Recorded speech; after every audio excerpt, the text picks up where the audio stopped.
Бұл әдемі жас әйелдің аты Асель Ногайбаева. Ол Бішкек қаласына жақын орналасқан Селекцион ауылында тұрады. Ол 2 кәмелетке толмаған ұлын, 16 және 11 жастағы балаларын жалғыз өзі тәрбиелеп отыр. Ол салауатты өмір салтын ұстанады, жануарларды жақсы көреді және балаларын жанындай жақсы көреді. Сырт көзге қарағанда оның өмірі қарапайым, тыныш, көп әйелдердің өміріне ұқсас болып көрінеді. Мұндай өмірде ерекше ештеңе жоқ сияқты. Бірақ бұл тек сыртқы көрініс қана еді. Шын мәнінде бұл әйелдің тағдыры ауыр сынақтарға толы болды. Оның өмірінде қорлық, қорқыныш, әділетсіздік пен ауыр күндер аз болған жоқ. Ол бастан өткерген жағдайлар кез келген адамды сындырып жіберуі мүмкін еді. Ал 2023 жылы 20 қыркүйекте болған оқиғалар оның өмірін түбегейлі өзгертті.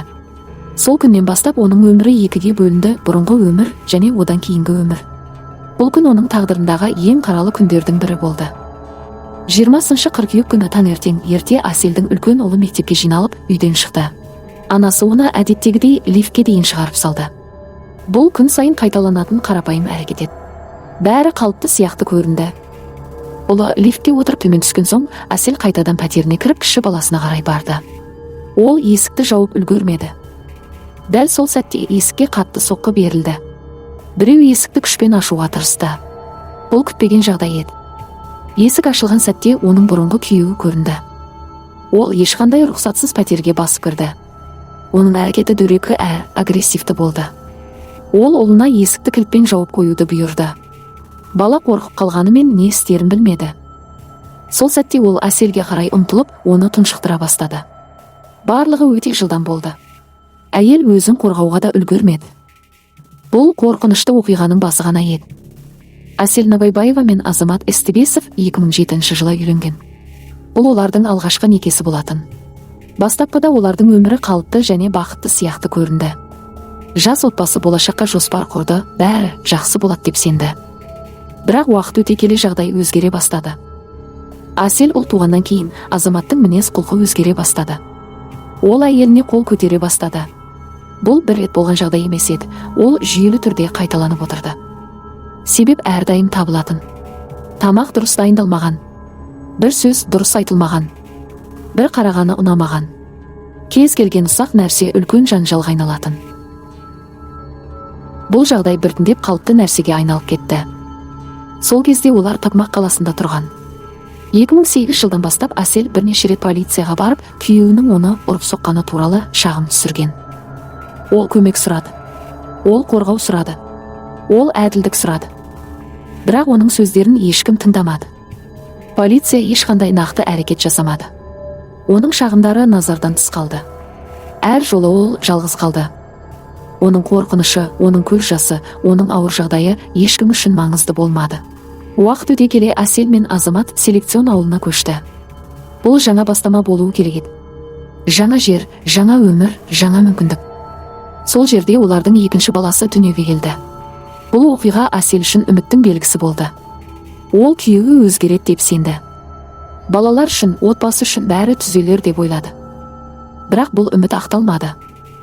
Азаматтың мінезі өзгерген жоқ. Керісінше жағдай одан сайын қиындай түсті. Қорлық пен қысым жалғаса берді. Асель тағы да полицияға жүгінді. Бірақ бұл жолы да нәтиже болмады. Құқық қорғау органдары оның жағдайына араласуға асықпады. Олар заңды сылтау етіп ештеңе істей алмайтындарын айтты. Бұл жауап әйелді одан әрі тығырыққа тіреді. Ол бір шындықты түсінді, бұл жағдайдан шығатын жол жоқ сияқты еді. Асель бұл қарым-қатынастың болашағы жоқ екенін түсінді. Бұл тек өзіне ғана емес, балаларына да қауіп төндіретінін анық сезінді. Күн сайын қорқынышпен өмір сүру мүмкін емес еді. 2018 жылы ол ауыр, бірақ дұрыс шешім қабылдады: кету. Бұл шешім оңай болған жоқ. Ол ұзақ уақыт бойы шыдап келді. Балалар үшін, отбасы үшін, қоғамның қысымынан қорқып шыдады. Бірақ бір сәтте ол тоқтады. Ол кетуге бел буды. Алайда ол кезде де бұл оқиға аяқталған жоқ еді. Керісінше бұл жаңа кезеңнің бастамасы болды. Ажырасу бәрін тоқтатпады. Азамат оны жібермеді. Ол Аселді қудалай бастады. Қайда барса да артынан қалмай жүрді. Үйінің маңында күтіп жүрді. Оған тыныштық бермеді. Бұл енді жай жанжал емес еді.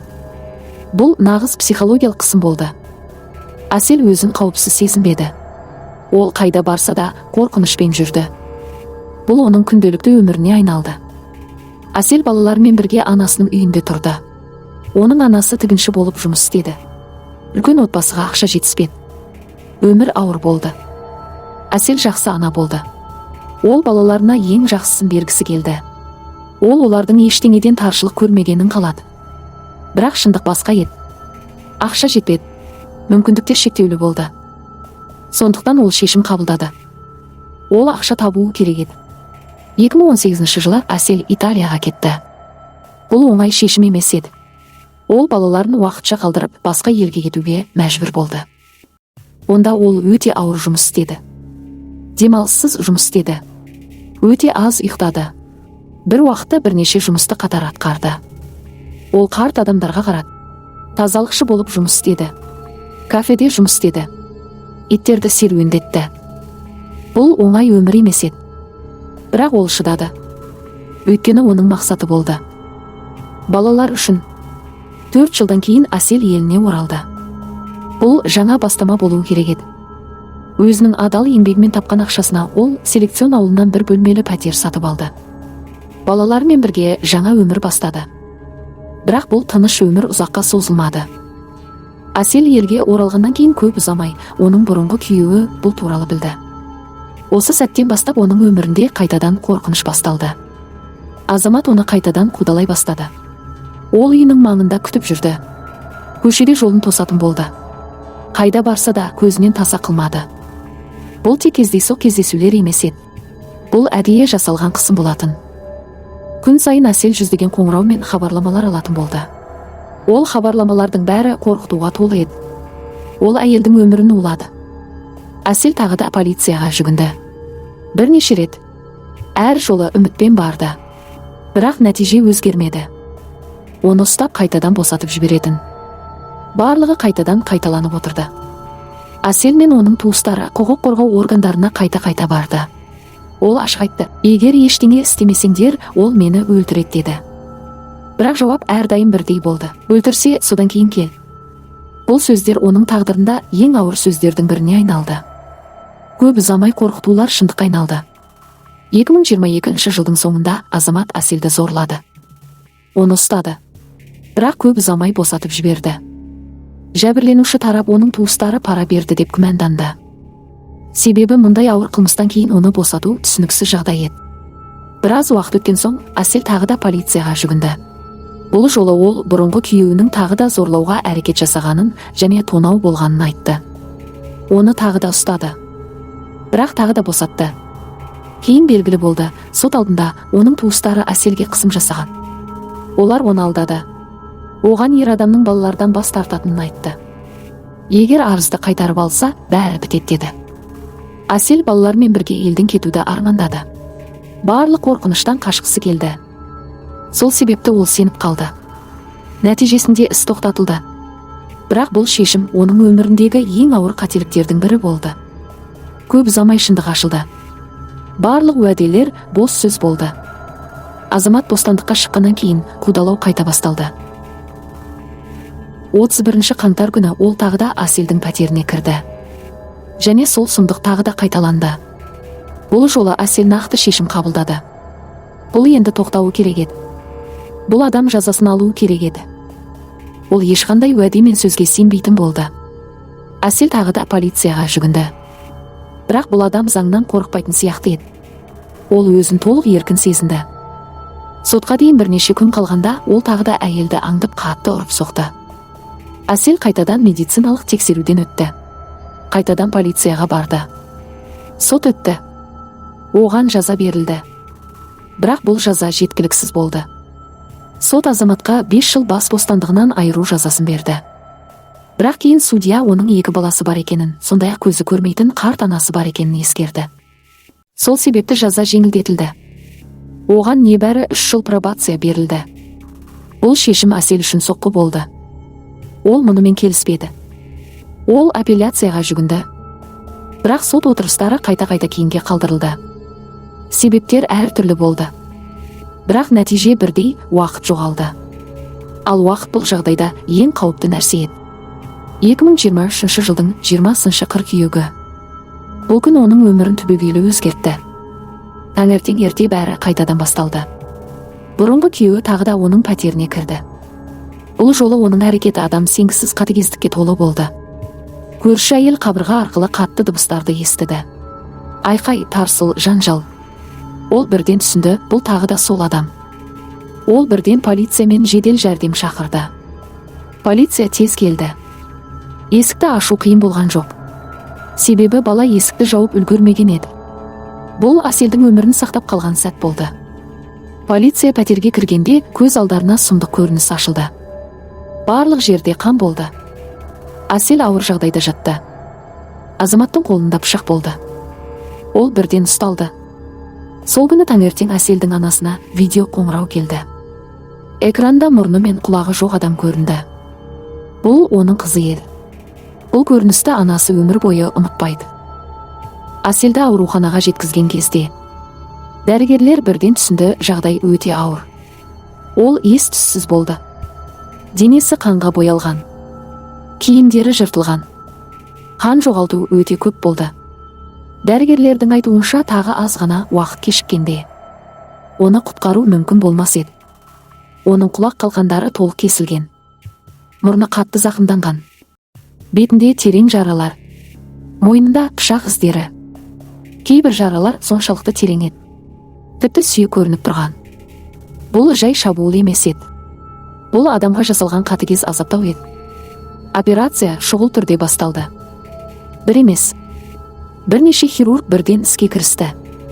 Жақ бет хирургтары, анестезиологтар, пластикалық хирургтар. Барлығы бір мақсатпен жұмыс істеді, оны тірі алып қалу. Операция бірнеше сағатқа созылды. 6 сағат, 7 сағат, 8 сағат. Уақыт тоқтап қалғандай болды. Дәрігерлер алдымен қан кетуді тоқтатты. Содан кейін жараларды тігуге кірісті. Тіндерді сақтау үшін күресті. Қан тамырларын қалпына келтіруге тырысты. Бұл медициналық процедура емес еді. Бұл өмір үшін соғыс болды. Операция кезінде бірнеше литр қан алмастырғыш қолданылды. Әр минут шешуші болды. Операция аяқталған кезде дәрігерлер шаршаған еді. Бірақ ең бастысы, ол тірі еді. Асел реанимацияға жеткізілді. Түн өте ауыр өтті. Дәрігерлер оның жанында болды. Оның жүрегін бақылап отырды. Оның тынысын бақылап отырды. Келесі күні ол есін жия бастады. Және сол сәтте оның айтқан сөздері бәрін таң қалдырды. Ол ауырсыну туралы айтпады. Ол жаралары туралы айтпады. Ол бір ғана нәрсені айтты. Мен ескерткен едім.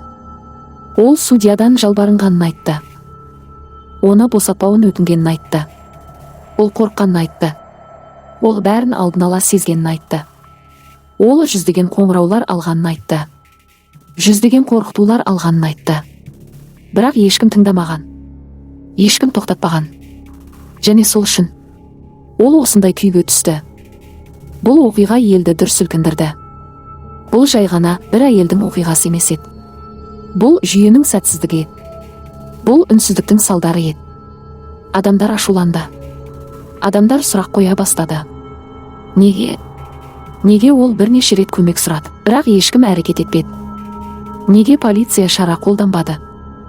Неге сот оны босатты? Неге бәрі тым кеш болды? Бұл сұрақтар бүкіл қоғамда айтылды. Бұл жолы бәрі өзгерді. Іс қайта қаралды. Қоғамдық қысым артты. Бұл істі жасыру мүмкін болмады. Сот процесі қайта басталды. Бұл жолы бәрі басқаша өтті. Дәлелдер қаралды. Фактілер ескерілді. Оның бастан кешкені толық ашылды. Және ақыры шешім шықты. Оның бұрынғы күйеуі 20 жылға бас бостандығынан айырылды. Бұл кешкен әділдік. Бірақ бұл әділдік оның жоғалтқанын қайтармайды. Оның беті, оның денесі, оның психологиясы бәрі жараланды. Ал Асел қазір тірі. Ол күресіп жатыр. Ол ем алып жатыр. Оған мұрнына пластикалық операция жасалды. Алда тағы операциялар бар. Ұзақ қалпына келу кезеңі бар. Бірақ ол жалғыз емес. Оның балалары бар. оның өмірі бар. Және ең бастысы, ол тірі қалды. Ең қорқыныштысы не екенін білесің бе? Бұл жағдай тоқтатуға болатын еді. Егер біреу уақытында әрекет еткенде. Бұл оқиға бітті. Бірақ мұндай тағдырлар әлі де бар. Қара файл шындықты жасыратын жер емес. Бұл жерде бәрі ашылады. Жазылыңыз. Келесі оқиға одан да қорқынышты болуы мүмкін.